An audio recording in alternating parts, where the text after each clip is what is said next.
사람들은 흔히 돈을 잃는 것을 가장 아깝게 생각합니다. 투자에서 손실을 봤을 때, 사기를 당했을 때, 아끼던 물건을 잃어버렸을 때, 그 아까움은 오래갑니다. 다시 벌면 된다고 머리로는 알면서도 마음은 쉽게 놓아주지 않습니다. 하지만 나이가 들수록 많은 사람들이 입을 모아 말합니다. 돈보다 더 아까운 것이 있었다. 바로 시간입니다. 시간은 누구에게나 똑같이 주어집니다. 부자든 가난한 사람이든 높은 자리에 있든 그렇지 않든 하루는 24시간입니다. 그 점에서 시간은 가장 공평한 자산입니다. 하지만 동시에 가장 불공평한 자산이기도 합니다. 왜냐하면 한 번 지나간 시간은 단 1초도 돌아오지 않기 때문입니다. 아무리 많은 돈을 써도 아무리 간절히 바라도 어제는 오지 않습니다.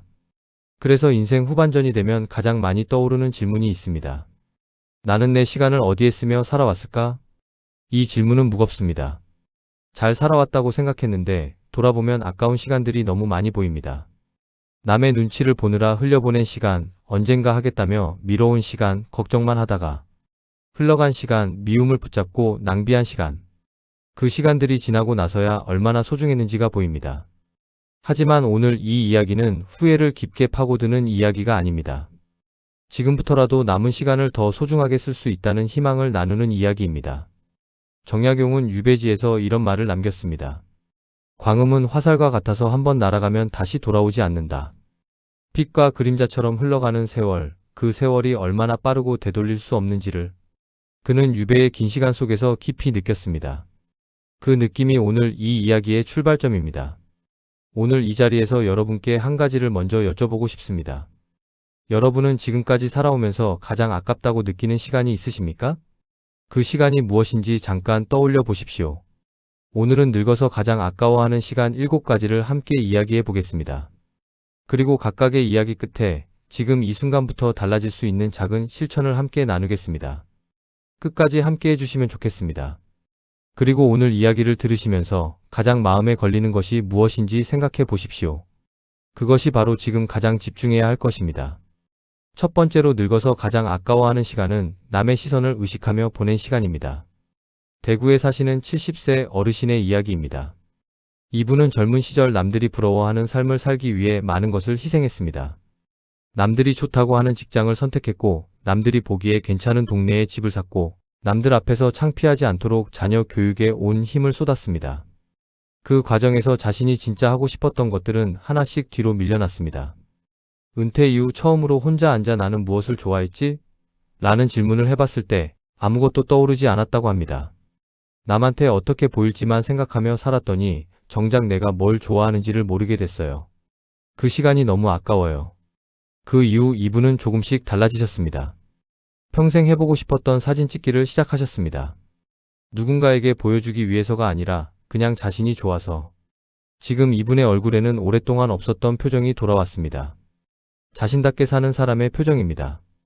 남의 시선을 의식하며 보낸 시간은 왜 이렇게 아깝게 느껴질까요? 그 시간 동안 우리는 타인의 삶을 살기 때문입니다. 내가 원하는 것이 아니라 남이 원하는 나의 모습을 연기하며 살기 때문입니다.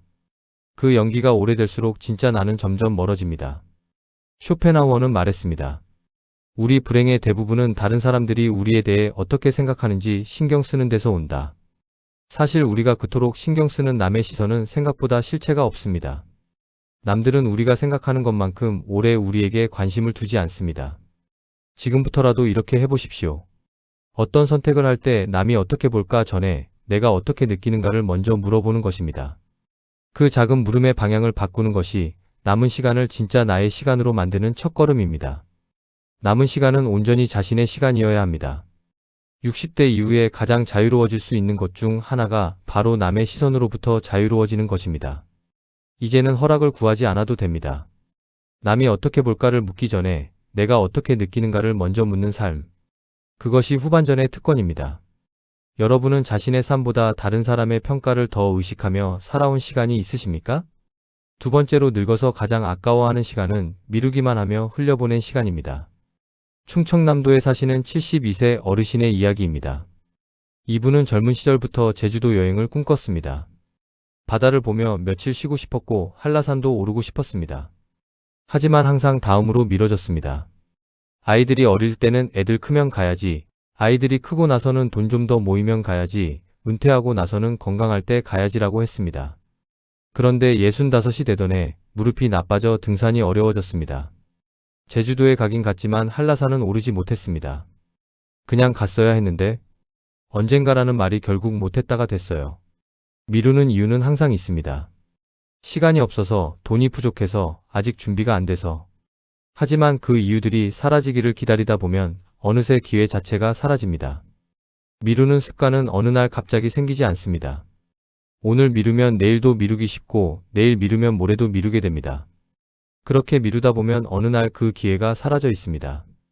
정약용은 유배지에서 자녀들에게 이렇게 편지를 썼습니다. 세월은 물처럼 흐른다. 한번 흘러간 것은 다시 오지 않는다. 지금 할 수 있는 것을 지금 하여라. 유배라는 극한의 상황에서도 그가 가장 안타까워한 것은 허비된 시간이었습니다. 지금 하고 싶은 것이 있다면 완벽한 조건을 기다리지 마십시오. 지금 할 수 있는 가장 작은 것부터 시작하십시오. 제주도가 어렵다면 가까운 곳부터, 한라산이 어렵다면 동네 공원부터. 그 시작이 언젠가를 오늘로 바꿔줍니다. 미루는 습관에는 한 가지 함정이 있습니다. 미룰수록 더 미루기 쉬워진다는 것입니다. 그리고 어느 날 갑자기 몸이나 상황이 허락하지 않게 됩니다. 완벽한 조건은 영원히 오지 않습니다. 지금 이 순간이 가장 좋은 조건입니다. 지금 할 수 있는 가장 작은 것 하나를 오늘 시작해 보십시오. 여러분이 오랫동안 미뤄온 것이 있다면 그것이 무엇입니까? 오늘 그 첫걸음을 내디딜 수 있습니까? 세 번째로, 늙어서 가장 아까워하는 시간은 가족과 함께하지 못한 시간입니다. 서울에 사시는 74세 어르신의 이야기입니다. 이분은 평생 일을 최우선으로 여기며 사셨습니다. 자녀의 운동회에 한 번도 가지 못했고, 아내의 생일을 잊어버린 적이 여러 번이었고, 가족여행은 항상 다음으로 미뤄졌습니다. 가족을 위해 돈을 버는 것이 최선의 사랑이라고 믿었습니다. 은퇴하고 나서 처음으로 집에 있게 됐을 때 아내와 마주 앉아 밥을 먹는 것이 어색했습니다. 자녀들은 이미 자라 각자의 삶이 있었고, 함께하고 싶었던 시간들은 이미 지나가 있었습니다. 그 시간에 내가 없었어요. 돈 버는 기계로는 있었지만 아빠로는 없었어요. 그게 가장 후회돼요. 이 어르신은 지금 조금씩 달라지셨습니다. 매주 토요일 아침 자녀에게 먼저 연락을 하기 시작하셨습니다. 그냥 보고 싶어서라는 말 한마디와 함께 그 연락이 멀어졌던 관계를 조금씩 회복하고 있습니다. 가족과 함께하는 시간은 나중에 채울 수 없습니다. 자녀가 처음 걷는 그 순간, 배우자와 소소하게 이야기를 나누는 저녁, 부모님이 살아계실 때 함께하는 식사. 그 시간들은 한 번밖에 없습니다. 법정 스님은 말씀하셨습니다. 지금 이 자리에 있는 것들이 당신의 전부다. 그것을 온전히 느끼는 것이 행복이다. 가족과 함께하는 지금 이 순간이 전부입니다. 나중에 더 여유가 생기면, 더 좋은 조건이 되면 그 나중은 생각만큼 오지 않습니다. 오늘 저녁 가족과 함께 밥을 먹어보십시오. 특별한 이야기를 나누지 않아도 됩니다. 그냥 같은 식탁에 앉아 있는 것만으로 충분합니다. 그 시간이 나중에 가장 그리운 시간이 됩니다. 가족과 함께하는 시간을 되찾는 것은 어렵지 않습니다. 거창한 것이 필요하지 않습니다. 오늘 저녁 함께 식사를 하는 것, 전화 한 통을 먼저 거는 것, 오늘 어땠어? 라고 한마디 묻는 것. 그 작은 것들이 쌓여 평생 기억에 남는 가족의 시간이 됩니다. 여러분은 가족과 함께하는 시간을 충분히 갖고 계십니까? 오늘 함께할 수 있는 사람이 있다면 오늘 함께 하십시오. 네 번째로, 늙어서 가장 아까워하는 시간은 걱정만 하며 흘려보낸 시간입니다. 경기도에 사시는 68세 어르신의 이야기입니다. 이분은 타고난 걱정쟁이셨습니다. 자녀가 학교에 가면 사고는 나지 않을지, 남편이 회사에 가면 무슨 일이 생기지는 않을지, 경제가 안 좋아지면 어떡하지, 노후 자금이 부족하면 어떡하지. 하루에도 수십 가지 걱정이 머릿속을 채웠습니다. 그렇게 수십 년을 걱정하며 살았는데 돌아보니 그 걱정들이 실제로 현실이 된 것은 10개 중에 하나도 되지 않았다고 합니다. 걱정을 안 했어도 다 괜찮았을 텐데. 그 수십 년의 걱정이 너무 아까워요. 그 시간에 더 즐겁게 살 수 있었는데. 이분은 지금도 걱정이 올라오면 이렇게 자신에게 물어본다고 합니다. 이 걱정이 현실이 될 가능성이 얼마나 되지? 그리고 설령 현실이 된다면 내가 감당할 수 있지 않을까? 그 두 가지 물음이 걱정을 많이 줄여줬다고 하십니다. 심리학 연구에 따르면 우리가 걱정하는 것의 85%는 실제로 일어나지 않는다고 합니다. 그리고 실제로 일어난 15% 중에서도 대부분은 우리가 충분히 감당할 수 있는 일들입니다. 걱정은 우리를 보호해주는 것처럼 느껴지지만 사실은 오늘의 시간을 아직 오지 않은 미래에 빼앗기는 것입니다. 노자는 도덕경에서 이렇게 말했습니다. 위악일익, 위도일손. 지혜로운 삶은 불필요한 것들을 하나씩 덜어내는 것입니다. 걱정도 마찬가지입니다. 지금 내가 할 수 있는 것은 하고 내가 어쩔 수 없는 것은 내려놓는 것. 그것이 시간을 지키는 지혜입니다. 걱정을 줄이는 방법이 있습니다. 지금 당장 내가 할 수 있는 것과 내가 어쩔 수 없는 것을 구별하는 것입니다. 내가 할 수 있는 것은 오늘 하고 내가 어쩔 수 없는 것은 내려놓는 것입니다. 그 구별이 생기면 걱정에 쓰이던 시간이 오늘을 위한 시간으로 돌아옵니다. 지금 여러분이 가장 많이 걱정하는 것은 무엇입니까? 그 걱정이 오늘 이 순간을 빼앗아 가고 있지는 않습니까? 다섯 번째로 늙어서 가장 아까워하는 시간은 미움과 원망에 붙잡혀 있던 시간입니다. 부산에 사시는 76세 어르신의 이야기입니다. 이분은 30년 가까이 형제와 왕래를 끊고 살았습니다. 젊은 시절 재산 문제로 크게 다툰 것이 계기였는데 그 이후로 명절에도 연락을 하지 않았고 이름만 들어도 가슴이 답답해졌습니다. 그렇게 수십 년을 미움 속에서 살았습니다. 그러다 형제가 중병에 걸렸다는 소식을 듣고 병원을 찾아갔을 때 병상에 누운 형제의 얼굴을 보는 순간 수십 년의 원망이 한꺼번에 무너졌습니다. 어릴 때 함께 뛰놀던 기억, 같이 밥을 먹던 시절이 밀려왔습니다. 그 30년이 너무 아까워요. 같이 나이 들 수 있었는데 미워하느라 그 시간을 다 써버렸어요. 다행히 두 분은 그 이후 화해하셨습니다. 형제의 병간호를 함께 하면서 잃었던 30년의 시간을 조금씩 되찾고 있습니다. 늦었다고 생각했지만 여전히 함께할 시간이 있었습니다. 그리고 그 시간이 이제는 가장 소중한 시간이 됐습니다.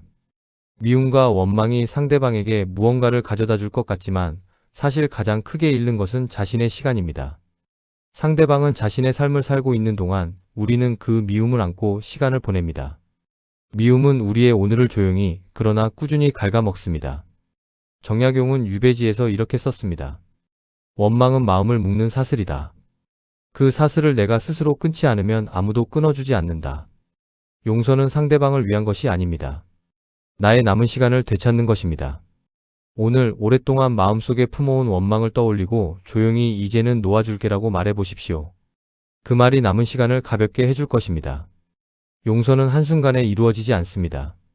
하지만 오늘 그 감정을 조금 내려놓고 싶다는 마음을 갖는 것만으로도 시작이 됩니다. 이제는 그만 놓아줄게라고 혼자서 조용히 말해보십시오. 그 말이 오랫동안 묶여있던 시간을 조금씩 풀어줄 것입니다. 여러분의 마음속에 오랫동안 놓지 못한 미움이나 원망이 있습니까? 그것이 지금 여러분의 시간을 얼마나 빼앗아 가고 있습니까? 여섯 번째로 늙어서 가장 아까워하는 시간은 건강을 소홀히 한 시간입니다. 경상북도에 사시는 73세 어르신의 이야기입니다. 이분은 40대 내내 일에 매달리셨습니다. 운동은 나중에 시간이 나면이라는 말로 계속 미뤄왔고 술자리는 잦았고 수면도 늘 부족했습니다. 몸은 내가 알아서 한다는 자신감이 있었습니다. 그런데 예순이 되던 해 갑자기 심장에 이상이 생겼습니다. 응급실로 실려가고 수술을 받고 몇 달간 병원 신세를 졌습니다. 그 이후로 이전처럼 걷기도 힘들어졌고 좋아하는 등산은 완전히 포기해야 했습니다. 그때 조금만 신경 썼더라면, 매일 30분씩만 걸었더라면 그 시간이 너무 아까워요. 이 어르신은 지금 무릎이 안 좋아 등산은 못 하시지만 매일 아침 30분씩 동네를 걸으십니다. 늦게 시작했지만 지금이라도 하고 있습니다. 지금 이 30분이 너무 소중해요 라고 하십니다. 잃고 나서야 알게 된 소중함을 이제는 매일 느끼고 계십니다. 건강은 있을 때는 공기처럼 느껴집니다. 당연한 것처럼. 하지만 잃고 나면 그것이 얼마나 큰 자산이었는지를 알게 됩니다. 건강을 잃으면 하고 싶은 것들을 할 수 없게 됩니다. 여행도, 손주와 뛰노는 것도, 좋아하는 산책도. 쇼펜하우어는 말했습니다. 건강한 거지가 병든 왕보다 행복하다. 건강이야말로 모든 행복의 토대입니다. 그리고 건강은 시간을 통해 쌓이는 자산입니다. 매일 조금씩 투자한 시간이 10년 뒤에 건강을 만듭니다. 지금 당장 거창한 것이 필요하지 않습니다. 오늘 딱 20분만 걸어보십시오. 그 20분이 쌓이면 10년 뒤에 당신이 달라집니다. 건강에 투자하는 시간은 미래의 자신에게 주는 선물입니다. 오늘 걷는 20분이 10년 뒤 손주와 함께 걸을 수 있는 체력을 만듭니다. 오늘 일찍 자는 습관이 10년 뒤에 내 건강을 지킵니다. 지금 건강에 쓰는 시간은 낭비가 아닙니다. 미래의 시간을 더 풍요롭게 만드는 투자입니다.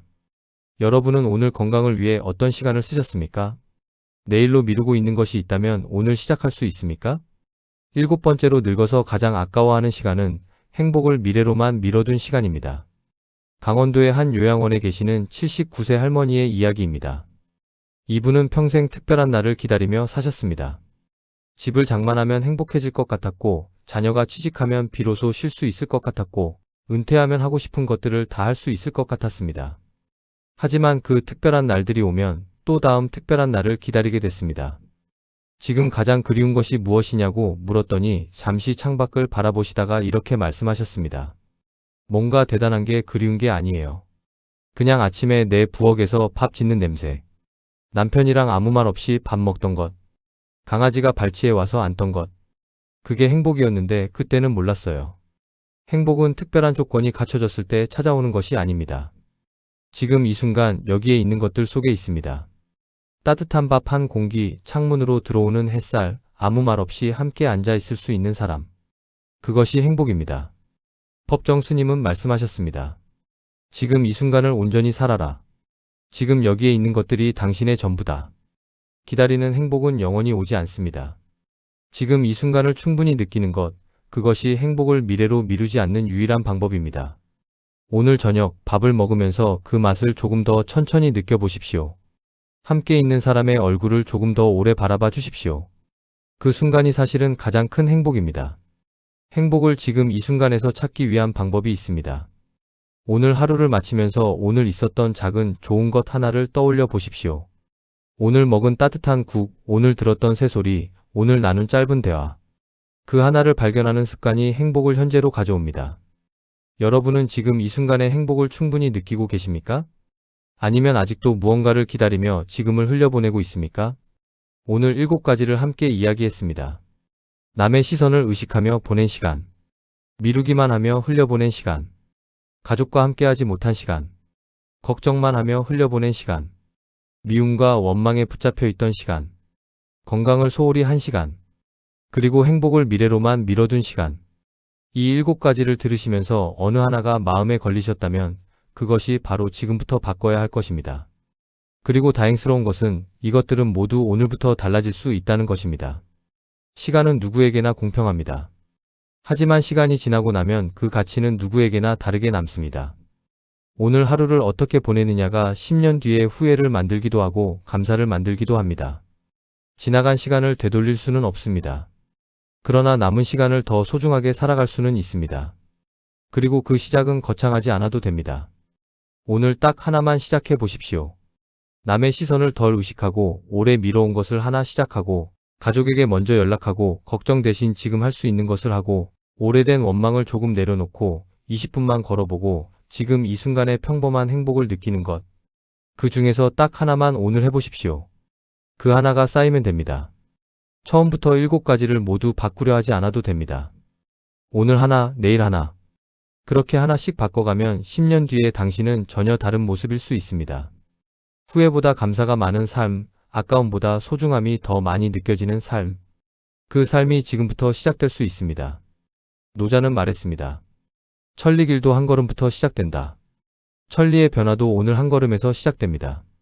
그 한 걸음이 어렵게 느껴지신다면 이렇게 생각해 보십시오. 10년 뒤에 내가 오늘의 나를 돌아본다면 어떤 말을 해줄까요? 그때 시작했어야 했는데라고 할까요? 아니면 그때 시작해서 다행이야 라고 할까요? 그 대답이 오늘의 선택을 안내해 줄 것입니다. 돈은 다시 벌 수 있습니다. 하지만 오늘이라는 시간은 다시 오지 않습니다. 인생에서 가장 소중한 자산은 지금 이 순간입니다. 오늘을 사랑하는 사람이 후회를 가장 적게 남깁니다. 남은 인생의 시간들이 여러분에게 감사로 남기를 진심으로 바랍니다. 쇼펜하우어는 인생을 돌아보며 이런 말을 남겼습니다. 인생의 첫 40년은 본문이고 나머지 30년은 그것에 대한 주석이다. 인생 후반은 앞서 살아온 삶을 더 깊이 이해하고 더 지혜롭게 살아가는 시간입니다. 아까웠던 시간들을 돌아보면서 남은 시간은 더 소중히 쓰는 것. 그것이 인생 후반에 우리가 할 수 있는 가장 현명한 선택입니다. 법정 스님은 이렇게 말씀하셨습니다. 삶은 지금 이 자리에서 시작된다. 과거의 아까운 시간을 붙잡는 것이 아니라 지금 이 자리에서 다시 시작하는 것.